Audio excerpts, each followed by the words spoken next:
Two talented employees, one unresolved conflict, and suddenly your team's productivity drops. Conflict at work is not the real problem. Unmanaged conflict is. The good news is this: when handled correctly, conflict can actually strengthen your team instead of breaking it. For example, in 1977, two brilliant minds at Apple, Steve Jobs and Steve Wozniak, didn't always agree. Different personalities, different working styles, strong opinions on both sides. Yet together they built one of the most valuable companies in the world. What made the difference? Not the absence of conflict, the management of it. In this video, you'll learn 5 powerful steps every manager should use to handle conflict professionally and effectively. First, why conflict happens in teams. Before we jump into solutions, understand this clearly. Conflict does not mean your team is broken. In fact, research across high-performing organizations shows that healthy disagreement often leads to better decisions, more innovation, stronger accountability. Most workplace conflicts are not about attitude alone. They usually come from miscommunication, unclear roles, work pressure, personality differences, poor systems. Even high-performing environments face this. For example, teams at companies like Netflix encourage healthy debate, but they also have strong mechanisms to manage disagreements. Your goal is not to eliminate conflict. Your goal is to manage it intelligently. Step 1, be proactive. The way you step in matters. Most managers make one critical mistake. They wait. They hope the issue will resolve itself. But small tensions, when ignored, turn into emotional battles. What being proactive really means? Being proactive doesn't mean jumping in aggressively. It means spotting early warning signs, addressing issues privately, acting calmly, not emotionally, choosing the right tone and timing. Remember, in conflict situations, your approach matters as much as your timing. Early warning signs to watch. As a manager, stay alert for sudden silence between teammates, passive-aggressive emails, drop-in collaboration, complaints through third parties, visible tension in meetings. These are smoke signals. Don't wait for the fire. For example, think about the intense creative disagreements during the making of Titanic. Big personalities, high pressure, strong creative opinions.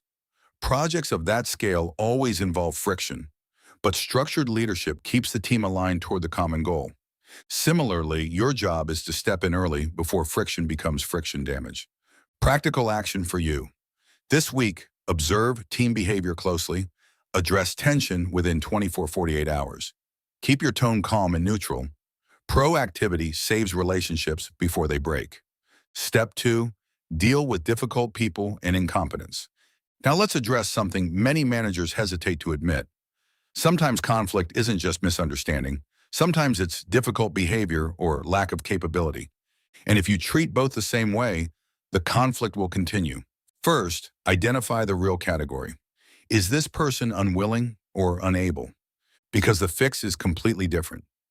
When you're dealing with difficult behavior, common patterns, interrupting others, blaming teammates, getting defensive quickly, dominating discussions.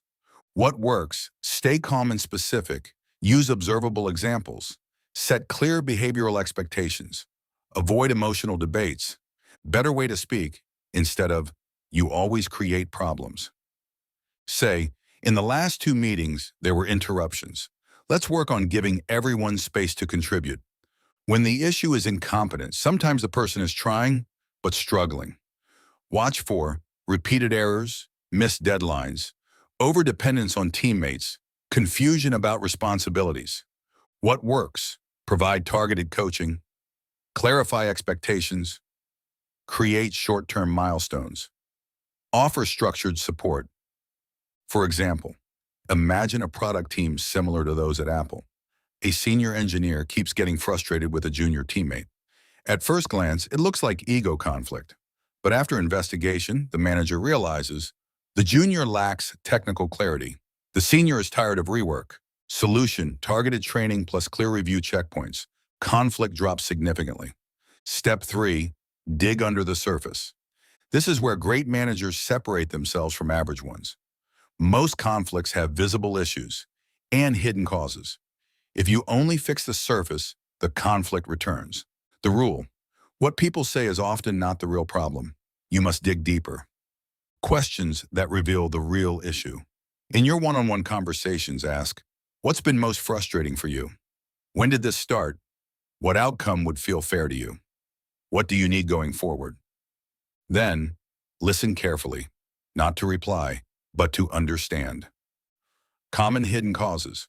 Many team conflicts are actually about feeling disrespected, lack of recognition, workload imbalance, unclear roles, past unresolved incidents.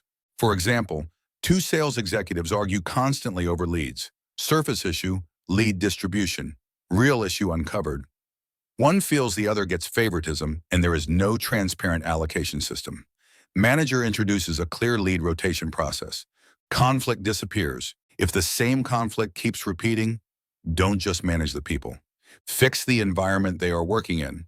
And as we're talking about digging deeper, handling tough personalities, and structuring better conversations, this is exactly where many leaders struggle. You might understand the theory, but applying it daily is different. That's why the Leaders Toolkit is created. Because most first-time leaders quietly struggle with questions like, how do I inspire my team without forcing authority? How do I handle tough conversations without damaging relationships? How do I make decisions that people actually follow, not just nod to? That's where having structured guidance makes a real difference. And we didn't stop at the ebook. You also get a checklist to keep you focused, a resource cheat sheet for quick solutions, and a mind map that simplifies everything into one glance. Simple, practical, and powerful. It directly tackles the conflicts we're discussing right now. Because leadership isn't about what you know, it's about what you consistently execute. I've added the link in the description below so you can easily explore it after this video. Now, let's move to the next critical step. Step 4, work on communication. Poor communication is the fuel. Conflict is the fire. Remove the fuel, and most fires shrink quickly. Your role as manager is, you are not just solving the issue, you are designing how conversations happen. Set ground rules for joint discussions. Before bringing both parties together, establish no interruptions, no blaming language, use I statements. Focus on future solutions. Respect speaking time. This creates psychological safety. Powerful communication techniques. Technique 1. Reframing. Convert emotional statements into neutral ones. Employee says, he never listens. Manager reframes, so the concern is about feeling unheard in discussions. This lowers emotional intensity immediately. Technique 2. Future-focused questions. Ask, what would better collaboration look like next week? Or, what can both of you do differently starting now? This shifts energy toward solutions. Technique 3. Structured agreements. Always end with clear responsibilities, specific actions, defined timelines. Vague peace doesn't last. Structured clarity does. For example, two designers constantly argue over creative direction. Manager conducts a structured conversation and introduces weekly design sync, clear approval hierarchy, shared feedback document. Within 1 month, friction drops significantly. Step 5. Implement change. Here's a hard truth. Many managers stop after the conversation. Big mistake. Conversation alone does not fix conflict. Systems fix conflict. If the environment stays the same, behavior returns to old patterns. What implementation looks like? After conflict resolution, you may need to adjust work processes, role clarity, reporting structure, meeting rhythm, and performance metrics. Follow-up framework. After the resolution meeting. Week 1, quick check-in. Week 2, observe collaboration. Week 4, reinforce positive behavior.